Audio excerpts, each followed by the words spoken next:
Hello and welcome back to Pictorial on Relay FM. I'm Quinn Rose, and I didn't go to art school, but I still love to learn about art and art theft.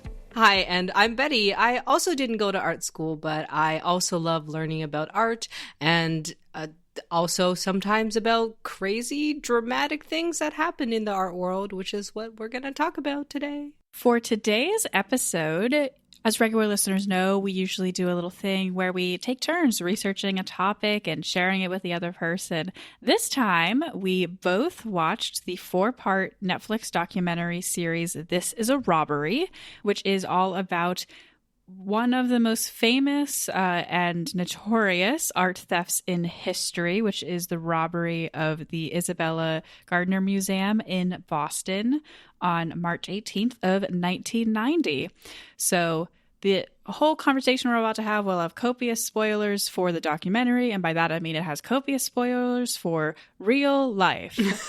But I'll spoil the ending right now. They don't know where the art is, and they don't know who took it, so there's not much to spoil past that. I'm never really sure when it comes to like real world spoilers. I'm like, is it considered a spoiler to tell people like how World War II ended? Because, you know, it's history. I think if someone doesn't know that the boat sinks at the end of the movie Titanic, then maybe they have other problems in their life, you know? Yeah. Now, mind you, like, you know, obviously this is for the art world, it is definitely probably one of the most famous news events, but obviously it's not like something that everyone would know. But I do know that I did recommend my dad to watch this documentary because I really liked it, and he likes watching documentaries a lot too. And he did not like it because he didn't know that the art wasn't found. And I guess to him it's kind of anticlimactic because, you know, he's not familiar with the story, and he was like, oh, I want to know what happens to these. And he's like, it doesn't explain it. I'm like, well, that's because we don't know. And he's like, but that's terrible. I'm like, that's real life. So. I honestly didn't really know anything about this before I watched the documentary, and they do, I think, an admirable job of unfolding the story in an interesting way, considering that it doesn't have a conclusion, because you want it to the last episode to them to be finding the art, establishing exactly who took it. None of that stuff happens because they literally just still don't know. And so I think I just knew, like, from this documentary, I was like, this is a documentary that does not have a climax like that because I know that they don't find the art. And so, like, what does it actually talk about in here? But the first episode is basically about the theft. And I'm going to say right now, I thought the first episode was pretty boring. I don't know. What did you think of just the first episode? Yeah, I would say definitely it gets better in subsequent episodes. The first episode was probably the least interesting, but I guess you kind of need to establish a bit of a background, or maybe because they did spend quite a bit establishing just the history of the Isabella Gardner Museum and how it came to be, and things that don't have to do with the robbery, but it kind of sets the scene of what kind of place it is. And I think there is some importance to that is revealed later on, like why knowing about the history of it is kind of relevant. But yeah, I would say when you don't really know like where it's going, you might just be like, where is this going? So. Yeah, I personally believe that this whole series probably could have been 3 slightly longer episodes instead of 4 episodes, because I mean, the first episode is dedicated to the theft, but the theft itself, like, this is not a story about, like, how did they pull off this elaborate art heist? Heist itself, incredibly simple. The story is trying to figure out who did it and why. Why is a big question.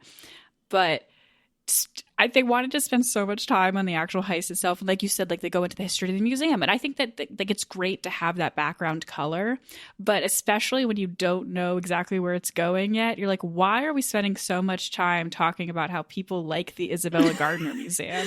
Yeah. Okay. Exactly. And I think for me, I actually did know quite a bit of background about this theft and what happened surrounding this event. Although this documentary did, teach me a bunch of things I didn't know.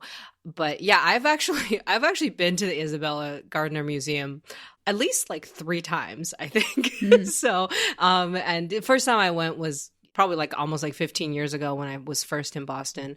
But I do remember one of the times I was there, I did take the theft tour. Like they have a tour that is just about the art theft. So you can take that tour and they tell you what happened. They show you all the frames that are empty and tell you what used to be there.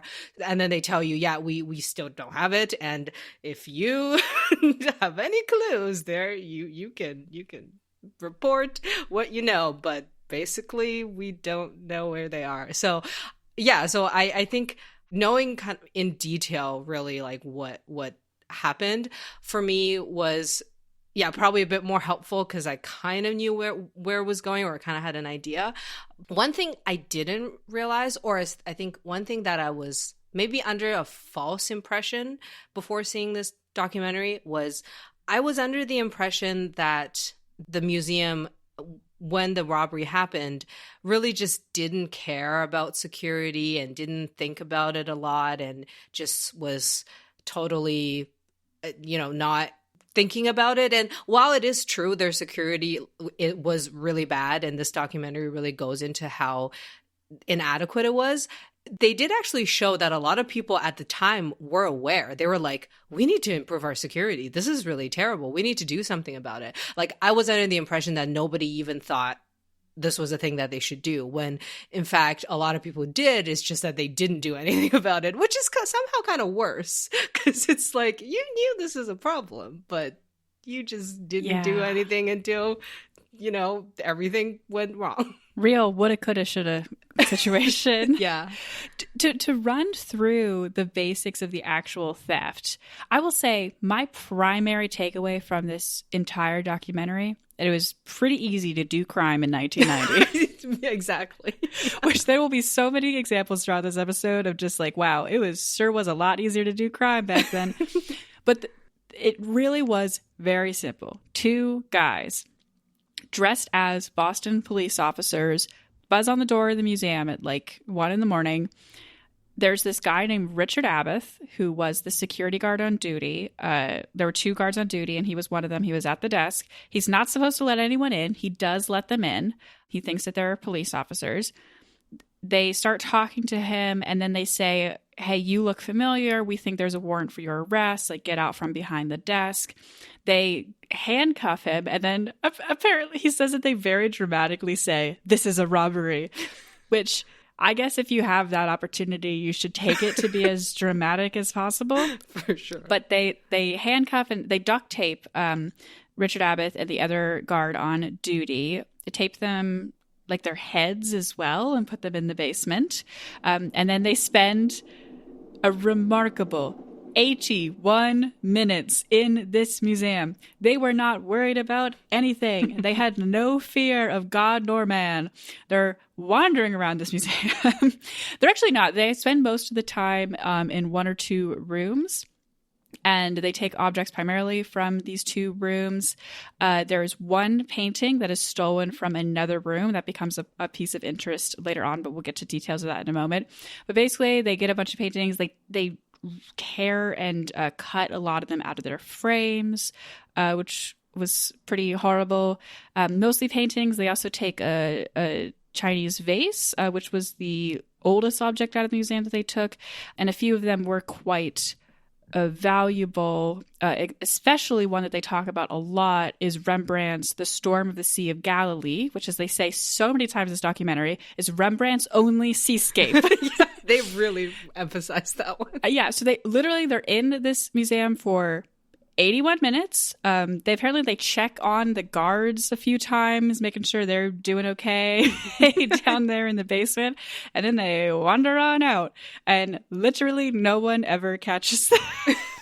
Yeah, and it wasn't until the next morning when the other shift guards showed up to relieve the night guards of duty that they realized something was wrong because no one was opening the doors. So by the time they even realized a crime happened, it was the next morning. It was like I don't know, like many hours after the incident. The only reason they even know a lot of things about this is because they were setting off proximity alarms everywhere in the museum, but they weren't worried about them because they were confident and somehow knew that this wasn't going to alert the police or anything. And they'd already tied up the only 2 guards who were there. And they took the paper record of the proximity alarms and like motion sensors, but there was a hard drive copy of that on the computer that they didn't take. And then they took the like VCR tape from the museum. So they thought they took all the evidence of them, of any record of what they had done or looked like or anything. They did mostly, but there was this one hard drive record so they could track where they actually stepped in the museum, but without any video footage of it or anything. And of course, back then, you don't have DNA testing and all the stuff that we have now. And so once you get out of the building and there's no footage of you, it's like, well, we'll never catch these guys. Yeah. There was a lot of things in this event that it was shocking, but it wasn't shocking. But it was just really interesting because, I've watched a lot of CSI. And like, I just remember like after the first episode, going to the second episode, I'm like, okay, did they dust for fingerprints? Did they take samples? They didn't do any of that.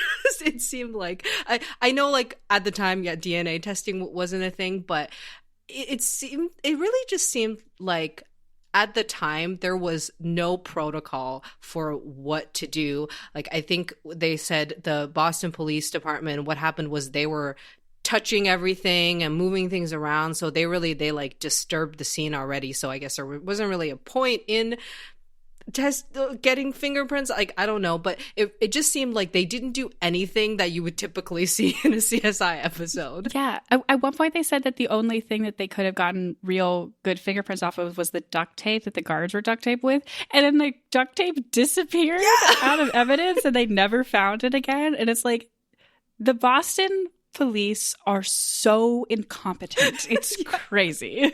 I know. I was like, and then the FBI seemed like they also at the time didn't really have anybody with expertise that had to do with like an art heist. It seemed like they were also pretty incompetent. They were sending people in that were like, they investigated bank robberies or the mafia, so they were accustomed to those types of crimes. And it seems like stealing paintings, either the people who were investigating either didn't take it seriously or they were just like, I have no idea what to do. This is not something I'm typically used to working with. And I would assume if the FBI had no clue about what to do at the scene of an art crime, I can just see the Boston Police Department going, like, looking at each other going, oh. Absolute clownery. Yeah. And that's basically the first episode is basically everything that we just said of just going through this actual theft. The only other major thing that happens in the first episode is they introduce the best character in this whole documentary, Myles Connor. Have you ever heard of Myles Connor before? I haven't. This is the first I've heard of him, but it seemed like, I guess he was pretty well known. Yeah, I hadn't either, but he is apparently an incredibly successful art thief.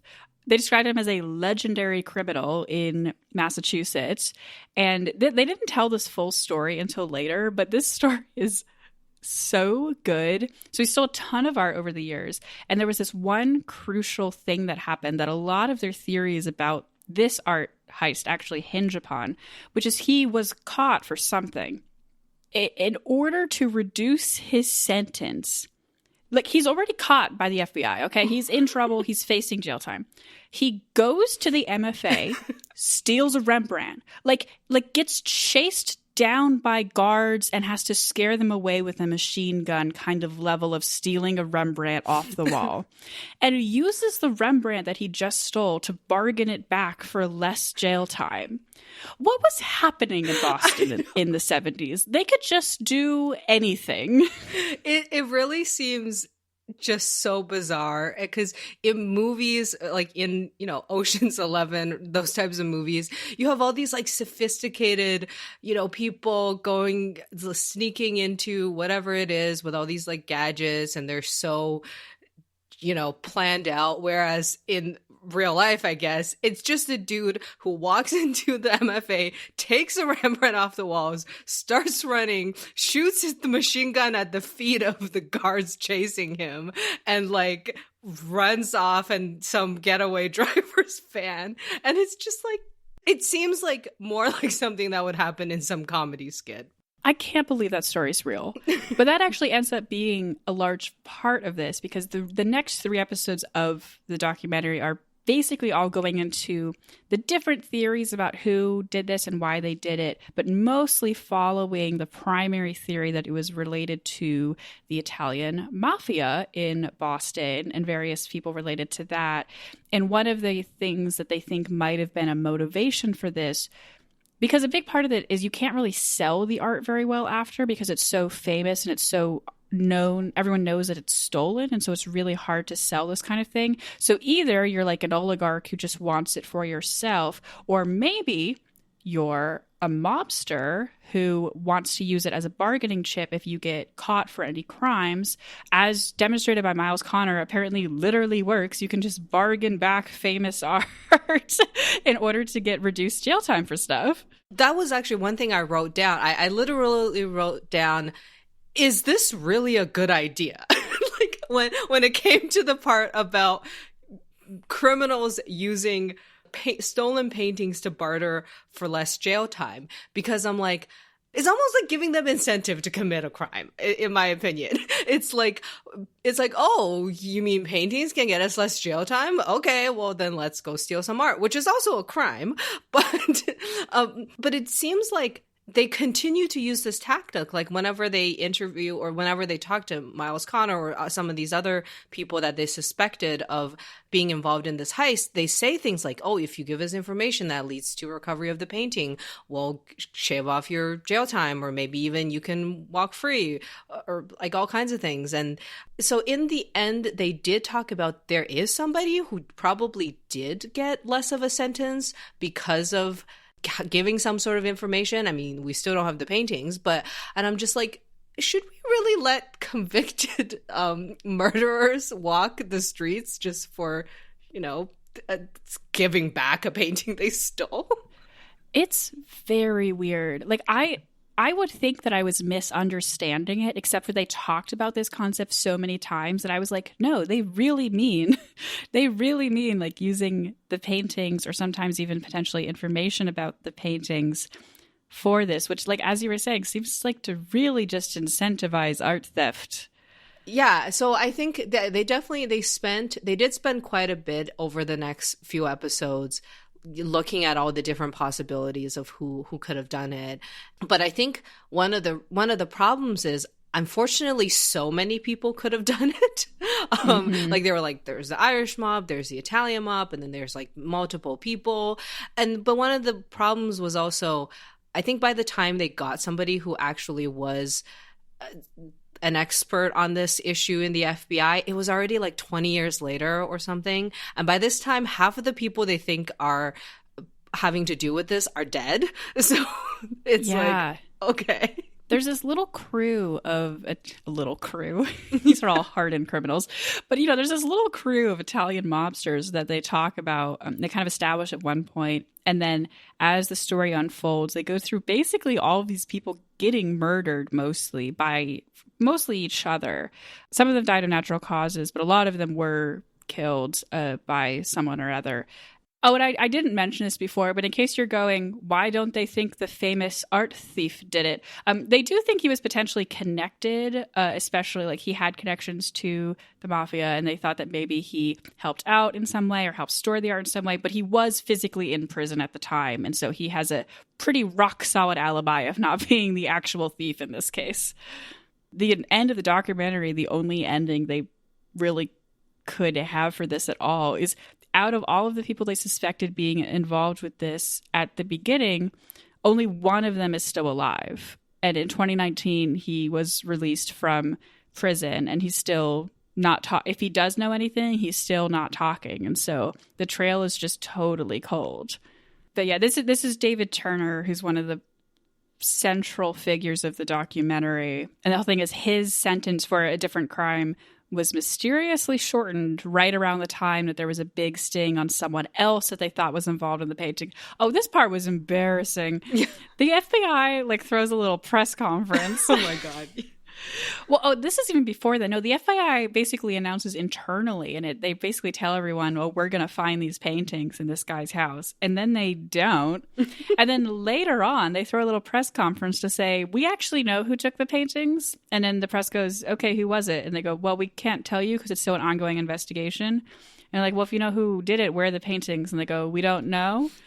So I don't even know why they did that at all. This documentary did not make the FBI seem competent at all, because that hard to make someone look competent under these circumstances. It's true, but yeah, that part where they were doing a sting on someone's house, thinking it might be in that house, but I was just so.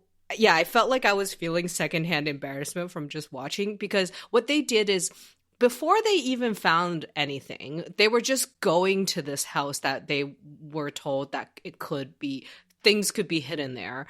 But they printed these big poster boards of the paintings saying something like recovered on them. And it's like they were getting ready to throw a party, a celebration for something, for accomplishing whatever this is.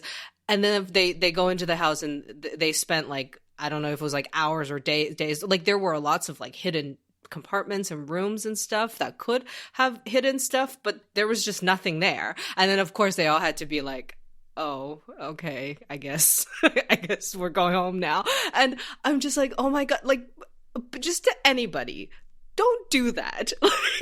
Because it's almost you think you got a job and you're celebrating, and then you're told, never mind, we hired someone else. That's something that I feel I can relate to. That's why I'm just don't celebrate too early. No one ever told the FBI not to count their chickens before they hatched. Yeah. I feel it's not really worth going into a lot of details on this stuff. I will say, despite my assertion of the first episode is kind of boring, I do think the next 3 episodes are pretty exciting in terms of tracking down what they do know and all of these different mafia guys. There's also a really funny 5 minutes that they spend on the Irish mob and the potential connection to the IRA. There's one guy in Scotland Yard who is convinced these paintings are in Ireland, and everyone else is no, they're not. They even interviewed a guy from the IRA, and he was this is so stupid. So. Well, I mean, of course he would say that, but yeah, true. But that's the thing is, but there are just so many similar name sounding Italian guys involved in this and their different stories. But one of the primary things of this is that no one ever talked. There was one guy who claimed that he had the paintings, but they could never prove it, and he couldn't produce real proof. And then no one else really ever claimed ever having the paintings except for little bits and pieces here and there, which is so interesting because they thought well, they probably took them to get leverage, but then people fully went to prison. People were dying and had no reason to lie anymore. All these things happened, which you would think this is the point in which they would confess and use this as a bargaining chip, and then they didn't. So it's uh-oh, our theory's busted. It is interesting. Although I do suspect that it might be because I think I remember one of the people who they thought probably could give them the most information was a guy named Bobby Donati, and he was one of Myles Connor's friends. So they're he's got this really good friend who's a famous art thief, and there was all these connections, but he was one of the people who was murdered in 1991, and something he was shot and stabbed 20 times, and then they cut his head off, threw him in the back of a trunk. And I'm you know what, people probably saw how he died and was yeah, I don't think I want to go like that. Yeah, that's the thing. They suspect Bobby Donati was maybe one of the people who was physically in the museum, because a lot of these guys are oh, maybe they weren't there but they were involved, and they're maybe he was one of the people who was actually there, and he got brutally murdered. Yeah. So, yeah, I wouldn't talk after that either. But then there was that guy who was on his deathbed and he thought he was going to die. And his lawyer was like, if you know anything about these paintings, you can go home and die in comfort with your wife instead of dying in prison. And he still was like, I don't know anything, man. Yeah. So who knows? That guy didn't die, by the way, which is such a funny, it's such a funny turnaround. They're like, this man is on the verge of death. He's not making it through the night. And then he wakes up and he's like, I live. He lives for like 24 years. So much for the doctor who's like, I am certain he is not going to live through the night. It's like, well, that doctor didn't know what he was talking about. So. But I do think there were certain parts of this documentary that was important, like to, you know, as just like information to know, because the director of the Gardner during this time and you know, up until I think she was director until like 2016, she did say some things that I think were really important. And so her name's Anne Hawley. Of course, you know, it was devastating because she was only working for 6 months when this happened. Yeah. I can just imagine. I felt so bad for her. Yeah, because she's obviously like, I just started and okay. And it did seem like she was hired on as someone who could hopefully like help turn around the museum, because it did seem like the previous director really didn't care all that much and was one of the people they raised security concerns to, and he didn't do anything.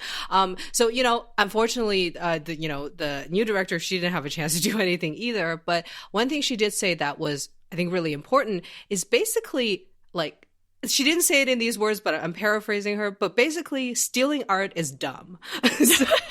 And the reason is, like, they're so fragile, because it's one thing that they cut all these out of the frames. That's horrible.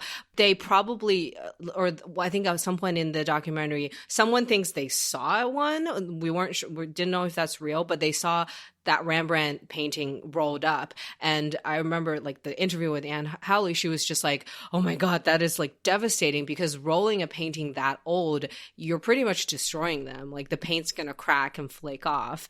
And basically, yeah, like if any of these paintings that are in these institutions, you know, like the MFA or Gardner, they have to be constantly like in the right humidity level. They have to like minimize light exposure. You have to make sure your boxes are like acid free and like all these things that have to be maintained. And also you got to store them flat. So basically, unless the people who stole it are like expert conservationists, I don't like, even if they found these paintings today, I'm not sure what conditions they would be in, because it's been, you know, more than 30 years. But again, I'm hoping the person who stole it, or at least they found someone who is an expert in storing art, because otherwise I don't even know if these works would have survived. Yeah, that's really sad. And something else that she says, one of the very first lines in the whole series is she says, they're only works of art because you're interacting with them. They can't exist without you.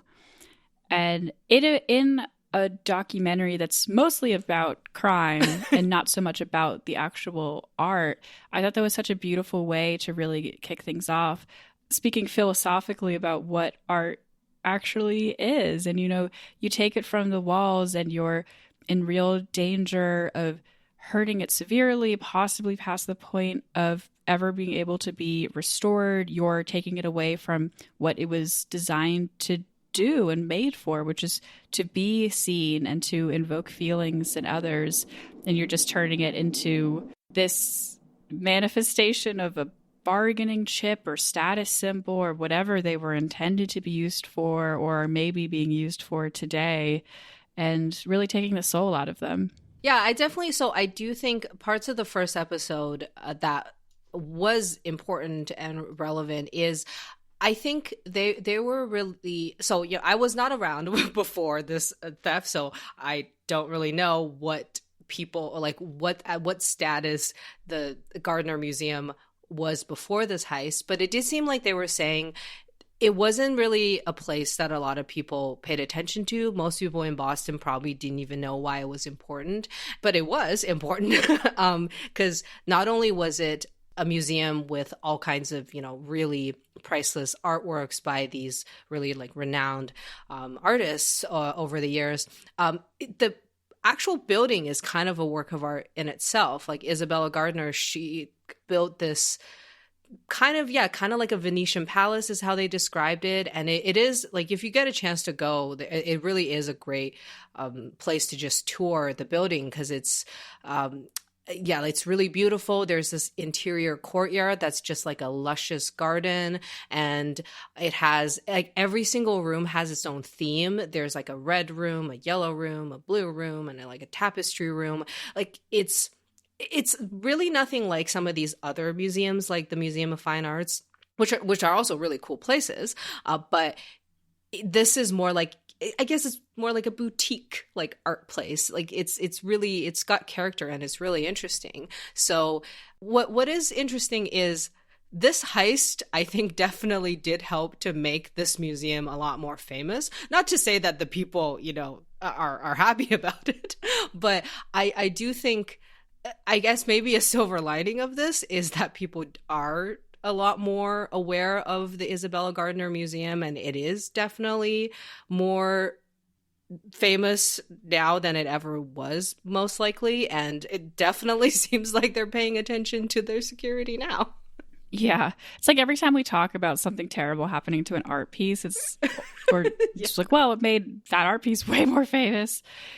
But yeah, and I get the feeling that the entire point of this documentary is to bring more attention to this, because, I mean, now there's a $10 million reward if you can give information that leads to the recovery of these works. I think especially that Rembrandt, they're so obsessed with that Rembrandt. And so, I mean, I don't know. I haven't read any interviews with the filmmakers or anything, but especially towards the end, because they don't have a satisfying finale to end this with, and then we caught the bad guys, hooray. You just kind of get this plea to, hey, do you know anything about these? Because if you ever see them, please tell us. Which I think is honestly really smart, because, I mean, I didn't know what any of these looked like, and now I do. So if I see them, I'll know. That's true. Yeah, I mean, the other thing that is still an unanswered question is the pieces that they took, the 13 pieces they took, there is really no rhyme or reason, like, on why those pieces specifically. Like, there's no real pattern. So it wasn't like they took the most expensive works. It wasn't like they took the most famous works, or the biggest works, or the smallest, or the most easily transportable.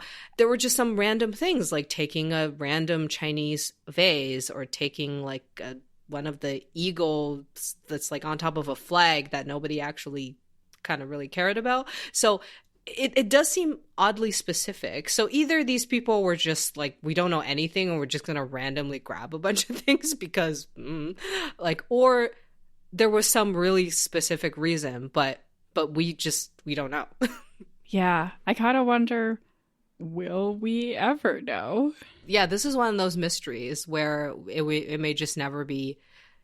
At this point, it's been so long. Yeah, like so many of these people are dead, and we don't even know if the art pieces are still around, unfortunately. But hey, like what we were saying the other day, or not the other day, what we were saying a number of episodes ago when we were talking about the tutu painting and how it turned up something like decades later. This might as well. So anything's possible. One of the reporters said at some point, you get the generations where someone realizes like grandpa's painting is actually this such and such thing. And that's a real possibility. I wanted to ask, before we get kind of into the end bit here, did you have any favorite people or stories that stuck out to you from this that we haven't covered already? Yeah, I think some of the other things that I just found kind of interesting and also kind of hilarious was that they did do some of the profiles on the guards, like what was his name, Richard Abath? Richard Abath. Richard Abath, yeah. Like so yeah, they did do some of the profiles on them, and it seemed like, again, they were just they weren't very experienced security guards, let's just say. And like Richard Abath was he was like a DJ or something, or he was in a band and kind of was just smoking pot all the time and probably was high on the job as far as we know. And now and so again, like I read that I don't think this was in the documentary, but apparently, so again, because of the low funding for security, they only paid just slightly above minimum wage. So the people they hired were, you know, probably just like students or, you know, people who were just looking for like a part-time job and not really all that serious. So it kind of makes sense. But I do like when the interview with Richard Abath, like he did say, I am the only person who's not trying to figure out what happened because I'm just happy to be alive. And I just found that like refreshing because it's like everyone in the documentary was like, oh my God, this is so interesting. Like, where are these paintings and who did it? And the Richard Abath is just like, yeah, I don't really care. I quit after that and I left. Yeah, they talk about Richard Abath for a while because he was a person of interest in the case, because they were like, why did he buzz them in? Was he in on it? Blah, blah, blah. And the conclusion seemed to be like, probably not. Like, he was just incompetent. Sorry. He was possibly high. Like, he just like wasn't that great of a security guard, possibly. And so he was never charged with anything or arrested. But they never talk at all about the fact that it was probably really traumatic for him and for the other man who was there. They were tied up and left in a basement all night. That's so scary. And now they were physically unharmed, but still, like, I wouldn't want to have anything to do with this either. And then people think that you're in on it and they're hounding you. Oh my God, that poor man. Yeah, and actually I felt so bad too for the other guard who apparently it was his first time ever working a night shift because somebody else called in sick and he was covering for them and was probably like, oh yeah, sure, I'll do a night shift. That sounds interesting. Never again. He brought a trombone to practice with in the night and then he got kidnapped. Poor Randy. Yeah, that sucks. So, but I do feel bad for them. But the good thing is, at least they weren't some of the people that were found in the back of a truck. Yeah, I'm glad that they were totally physically unharmed. The last person that I wanted to talk about from this documentary is my favorite person who was in it, besides Myles Connor, who's iconic. The sister-in-law of one of the people that they suspected being a thief. Oh, yeah. So there's a man, George Reisfelder, and they thought that he might have been one of the thieves or like part of the gang that was around this theft.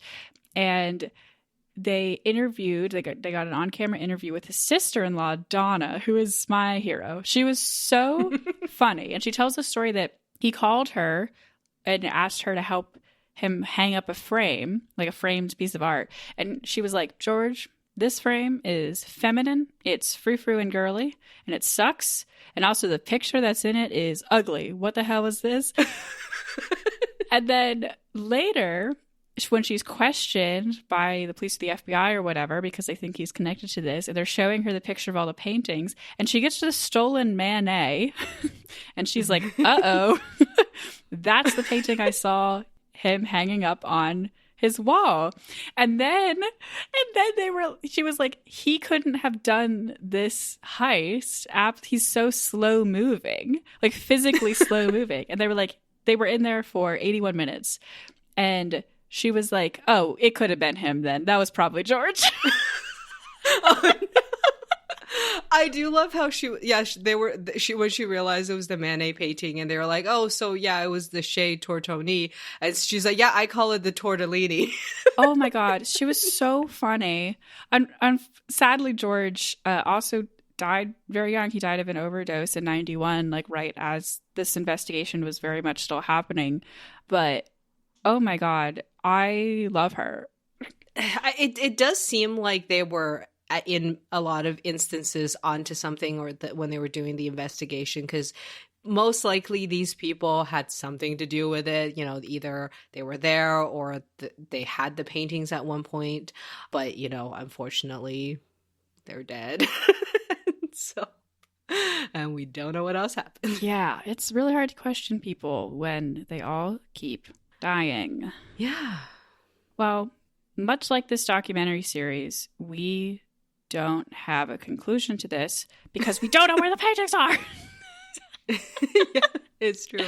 Well, I will say that the tour of the stolen art is a really interesting tour. Like, or just I don't know if they're doing tours still at the Gardner Museum these days, but just going there to see the empty frames, it is just a really interesting experience. I don't really think other places that have had work stolen do that, like put it really front and center on display. And the reason they had to do this really was because one of Isabella Gardner's in her will, one of the stipulations is nothing can be changed, whether it's architecture or the arrangement or how the art's positioned. So really they're just like, okay, well, if nothing can be changed, then these are just going to be empty frames. But what happened is, like, yeah, it's a constant reminder of what happened. And it really is just a very beautiful museum to tour. So, I think people should check it out.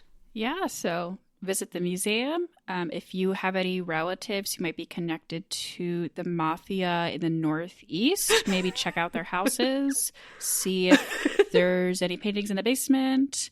Just an idea, just a fun family activity. But thanks so much, everybody, for listening to this episode of Pictorial. You can find our show notes at relay.fm/pictorial. You can find the documentary that we talked about on Netflix. And you can also follow us on Twitter or Instagram at PictorialPod. And if you'd like, you can follow me on Instagram at AspiringRobotFM. And you can follow me on Twitter or Instagram at ArticulationsV. And I'm also on YouTube as Articulations. And speaking of YouTube, we also have a YouTube channel, Pictorial Podcasts, where we upload video versions of our audio episodes, usually a few weeks after the audio versions. So for this one, you can look at some stolen art as we talk about them. Thanks for listening, art enthusiasts.